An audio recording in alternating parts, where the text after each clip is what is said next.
Hello, I'm Sam Peterson, and this is the Millcreek Government Channel. Today we're joined by Rebecca Swick, Director of Marketing and Public Education with the Sight Center of Northwest Pennsylvania.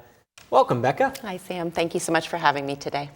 So I was looking a bit at your site, and I know today we're going to be talking a lot about diabetes, and Yes, you guys we are. obviously, the Sight Center, do a lot with vision. We do. And can you just give me a little bit of a background between yourself and then the Sight Center as well? Absolutely. So my personal history is in medical social work, nursing, health education.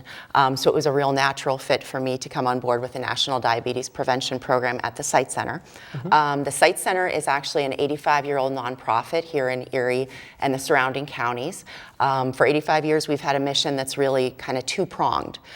We try to help those with vision loss and blindness remain independent, but when we're able to prevent blindness, that is what we're trying to do. So that is why the Sight Center adopted the delivery of the National Diabetes Prevention Program. Actually, right now in America, if someone is losing their eyesight between the ages of 18 and 65, it's usually because of diabetic eye disease.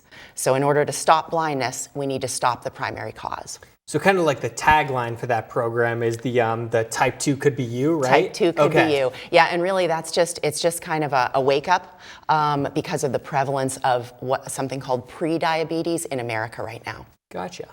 So then why would that be such an issue? Why is prediabetes such an issue in America? So first let me tell you what prediabetes is actually, because there is a little bit of misunderstanding about that. Prediabetes is actually a condition before someone becomes a type 2 diabetic. Prediabetes is where your blood sugar is too high, but it's not yet high enough where you are actually diagnosed as a type 2 diabetic. So it is that sweet spot that we want to pay attention to, because actually the other fact we want to share about prediabetes is that is a condition that is reversible through lifestyle change. So we don't have to march past prediabetes and advance into type 2 diabetes if we make some changes. Okay. So explain to me, because just for my personal knowledge, Sure. So what's the difference between type 1 and type 2 diabetes? That's a great question too. So type 1 diabetes is really a completely different animal. That used to be known as juvenile onset diabetes. It is where our body just becomes completely unable to make insulin. So there is no mitigating that. That requires a whole different set of medical intervention. Type 2 is usually lifestyle related, and our body still can produce some insulin. It is just not as good at the production, so it's impaired. So the lifestyle changes that we make can really impact the quality of our life and our health. And they can really help if you change them for the better. Absolutely. So would type 2, would that affect like adults and adolescents, or is that mostly adults? So again, a really good question, and it's getting more complicated. Usually type 2 affects people in their older adult years. Okay. But that's not the case anymore. More and more youngsters are actually developing prediabetes and then type 2. What they're telling us right now through the CDC is 1 in 3 American adults has prediabetes right now. And 90% will probably never know that until they actually advance into type 2 in about 3 to 5 years with no intervention. The other really scary number that I'm hearing lately is 1 in 4 adolescents and teenagers actually has prediabetes. And again, the message is prediabetes is reversible if we get in there with some intervention and turn that around. So then I guess, so since it is a problem for adults and adolescents. Absolutely. So what could be putting someone at risk for that? Great question. So there are several risk factors for prediabetes and then advancing to type 2. Some of those risk factors, there's nothing we can do about. Our age, as we get older, we're naturally more inclined. If we have a family history, so if you have a mom, dad, sister, brother that has had diabetes, unfortunately you're more at risk. The other thing that also does make people more at risk is high blood pressure, or a history of gestational diabetes, which is diabetes during pregnancy. So those things we really can't do anything about. The great thing is there are factors that we can really mitigate and actually reverse. And those would be our body weight. If we maintain a healthy body weight, we are much less likely to slip into prediabetes or type 2. Another factor that we really can control is how active we are. If we are sedentary, if we do not exercise regularly, we're going to be much more prone to slip into prediabetes or diabetes.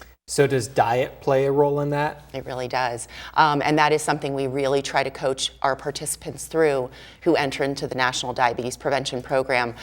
We find that it's not about restricting. It's not about losing a great deal of weight. It's about rebalancing a little bit. And when we talk about nutrition, one of the main things we really talk about is more protein and less carbohydrates. As Americans, most of us kind of know that we tend to go towards, the breads, the pastas, the rice, the baked goods, the cookies, things Cheap, like available? Absolutely, and delicious and really great, and who doesn't like that stuff? But through the program, we let people know that they don't have to completely say goodbye to those things, but just rebalancing with more protein, more vegetables, more natural foods, it really makes a big difference. So do you think that there's any link between how prevalent those types of foods are that might be an issue for diabetes in certain populations of people? I think it's a perfect storm right now. Yeah. You can think about the way, I'm 52, I think about the way that I grew up, and it wasn't fast food every week. That was a rare treat. It wasn't ice cream every night after dinner. It wasn't the availability, kind of like what you said, it wasn't the availability where everything is available 24/7. I also think that a big factor might be technology. We don't have to do the things that we used to have to do for ourselves. I ask people all the time, I do this little motion with my arm and I say, what am I doing? And young people have no idea what I'm talking about. I'm rolling down my car window. There's nothing that we have to do for ourselves. We have vacuums, robots that vacuum for us. People say, well, I exercise because I do my laundry, and I ask them, well, are you taking your laundry in a basket down to the river and, beating it on a rock and using a washboard? So even things like laundry and cooking and construction projects aren't even that stressful or that, physically taxing anymore. So it's a perfect storm. So if I'm at, risk, if I have one of those risk factors we talked about, yeah. And we know it affects so many people. Yes. So how would I know for sure, though, that I have prediabetes before the type 2? Yeah. So we administer paper risk assessments all the time. And like you said, we try to open people's eyes to their risk factors. To know for sure, you must go to see your family doctor, medical practitioner, and actually get a blood test. That is the only way to know for sure. And that is going to let you know where is your blood sugar level. If it is sneaking up year to year, that's also something you really want to pay attention to. If you're trending in an upward direction at your annual blood work and physical exams, you want to initiate that conversation with your family doctor. Gotcha. So then, okay. So now I know that I'm at risk. Yep. I might it might be an issue. Yes. What do I do if I actually have prediabetes? Okay. So if you have that conversation with your physician, or you get that blood work back, and you are in the danger zone, you want to first of all follow your medical practitioner's advice. In some cases, that you will be started on a medication. Most often it's just an oral medication to start with. You want to make sure you follow your doctor's advice. But I urge folks, please don't stop there. Lifestyle is what we need to really attack also, not just medication. So I urge folks to seek out a program that is medicalized, that is clinically researched, that is proven to actually have lasting results. And locally, what that means is the National Diabetes Prevention Program offered by the Sight Center. Okay, so what does all that entail with the National Diabetes Prevention Program? Great. So the National Diabetes Prevention Program, as far as I'm concerned, is one of the best kept secrets in this entire country. Many people do not know about it, and it is offered in all 50 states of the nation. So this is a program that came about because of a 20-year study by the National Institutes of Health, and it's now followed closely and monitored by the CDC. Congress actually authorized the program in 2010, so it is a very valid, as I said, clinically researched and scientifically based program. It is a year-long program. I think it mimics a support group. I've actually been coaching it for about 4 years, and I've seen some wonderful results. Folks basically get together over the course of a year, and they learn those things that we were talking about earlier, the nutrition hacks, ways to get more physically active, ways to control stress, 100 different topics. And we love the program because my director and I, we actually we joke around and we call the program brainwashing, because we find that people coming through the program, they're urged to make such small, painless choices and changes that they don't realize that they're doing it. So it becomes very doable and very workable, and it's not painful. It's not as though you come into the program and we say, you can never have bread again, or you can never have a cookie again. It's certainly nothing like that. So it's basically, I like to call it behavior shaping. And those changes, that's kind of like unrealistic, right? Just by you cut out all cookies. Even if you do that for a week, you might just go back to eating the cookies or something. You want small incremental lifestyle changes that will be permanent, not just, a Band-Aid. Absolutely. And your point is really well taken there, because what it really works on is we look at what our habits are. And the first thing we do is we ask, well, what is a habit? All a habit is something that I've done often enough that now I do it automatically without thinking about it. So we just want to tap into that. We want to get into an active head and ask ourselves, what are we doing? Are the things that we're doing on a regular basis, are they serving us or are they hurting us? So then what would be some of the goals of that program, and then also some of those positive outcomes that have come from it too? Okay, well, again, as a coach for about 4 years, I have been blessed to see some really amazing things come out of this program. To kind of really boil it down, programmatically, the goals of the program are twofold. First of all, what we want to do is we want to work on weight. So if a participant comes into the program and they need to lose weight, according to their physician, we look at a very small goal. We look at a weight loss of 5 to 7% of a person's body weight. And I am terrible at math, but it's not a huge number. Okay? It's attainable. It is. Thank you. It is attainable. So we look at that 5 to 7% weight loss as the initial goal. And if folks want to go further after that, they can. But we do know that if someone comes into the program with prediabetes, if they lose that 5 to 7% body weight, they're already going to shed that prediabetes. The other secondary goal is that physical activity that we talked about. So we really want to get folks working toward the ultimate goal of 150 minutes a week of deliberate exercise. So getting that heart rate up, and that can be as simple as a brisk walk. We know that if someone goes out and takes a brisk walk for half hour, their blood sugars are better managed for the next 24 to 48 hours. So that's like an immediate return on investment. You don't have to join the program, join a gym, pump iron for a year before you see any results whatsoever. So. Okay.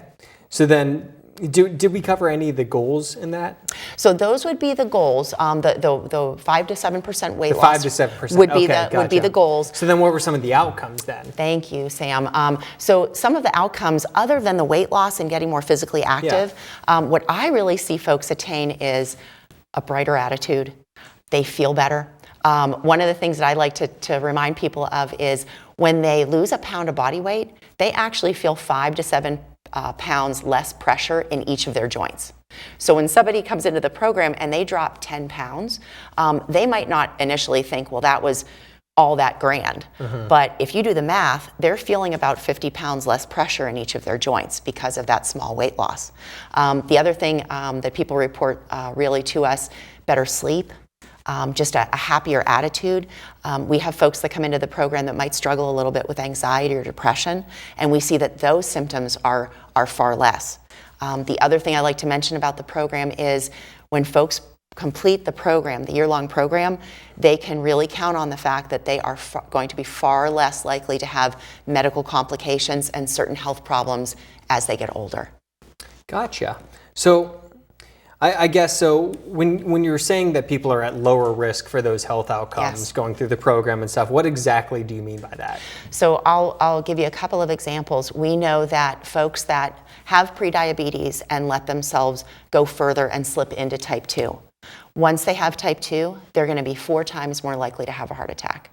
They're going to be twice as likely to have a stroke.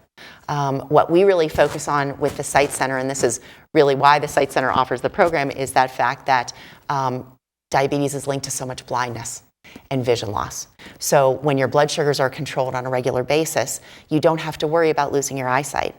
I think there are a lot of people probably watching that might know someone that has had diabetes and maybe has had to have an amputation or gone on kidney dialysis.